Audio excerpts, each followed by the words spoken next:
Šiandieną dar norėjau papasakoti apie vieną tokį būdą, kaip reikia padaryti, jeigu neturi šitą smulkinimui malimo mašinėlės.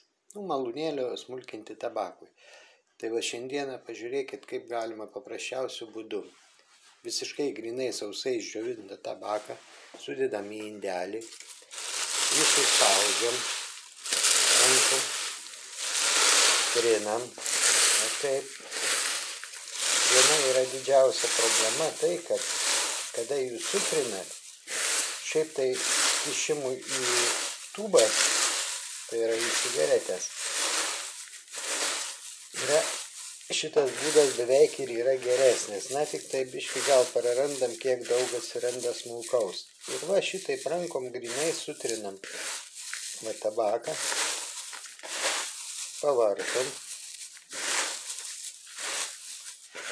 Yra tik problema, kad šitaip trinant atsiranda šitie koteliai, kuriuos kada nuimam nuo lapo, smulkesni, kurie būna, juos reikia paskui pasistengti išrinkti.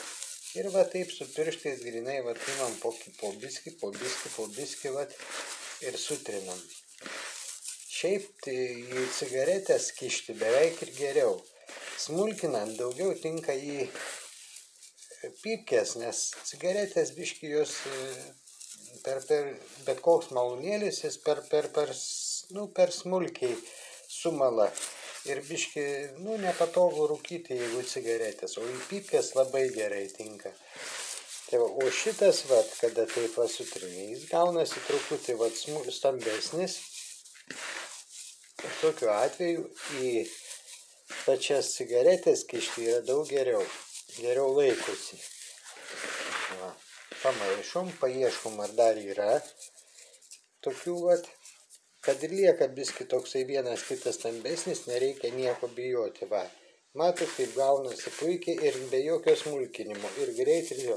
Jeigu kam nėra galimybės gal nusipirkti tos malimo mašinėlės, tai va šitas būdas yra vienas iš tokių gerų.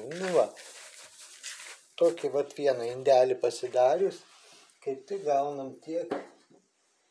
Skaitykim, iš vieno tokio trinimo gaunam vienam pasiruošimui savo pasidaryti cigaretę. Lygiai taip pat va, išpilam į indelį. Kaip tik va iš tokio indo va išeina vienas va toksai indelį. Matot. Vėl paimam, supurškiam.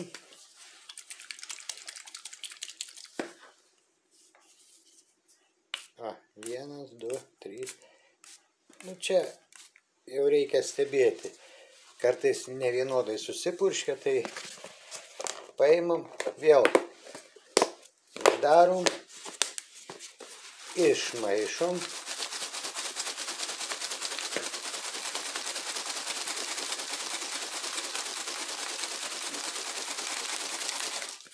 Dar kartą atidarom.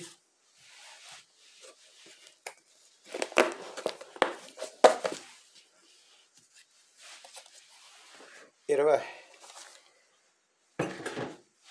dar kartą supurškiam, va iškart matosi, va yra tokių ilgesnių, va, tai tos jau paskui paprasčiausia darant įsirenki juos, bet šiaip tai va, jie iškart matosi, juos darant išmeti. Iš tikrųjų problemos nesudaro, taip kad čia jokių problemų nėra. Vėl biškį supurškiam antrą kartą ir vėl uždarom ir dar kartą išmaišom.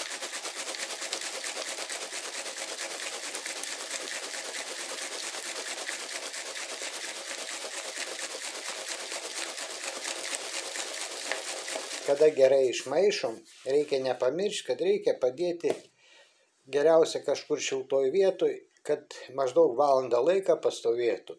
Po valandos laiko jau jisai būna įsigėręs visas tabakas to malonaus kvapo ir tada galima pradėti jau daryti. Va. Tai va, dar prisiminiau, tai tiek trumpai norėjau įdėti tą pasakojama apie tai, kaip galima kitokiu būdu dar padaryti, susmulkinti.